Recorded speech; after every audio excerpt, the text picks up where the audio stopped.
حضرت واصف علی واصف کی ایک بات کسی نے مجھے بھیجی، میں نے کہا آپ کے ساتھ بھی شیئر کروں، اچھی بات ہے۔ آپ فرماتے ہیں دینے والا ہاتھ لینے والے ہاتھ سے بہت بلند ہوتا ہے۔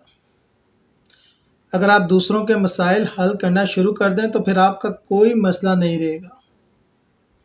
آپ دوسروں کی مدد کرنا شروع کر دیں تو خدا خود آپ کی مدد کرے گا۔ آپ دوسروں کو سکون پہنچانا شروع کر دیں تو اللہ تعالیٰ آپ کو سکون عطا فرمائے گا۔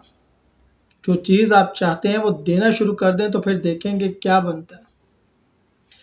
اگر رزق کمزور ہو گیا تو مہمانوں کو گھر میں بلاؤ، کھانا کھلاؤ، انشاءاللہ اللہ تعالیٰ رزق کشادہ ہو جائے گا۔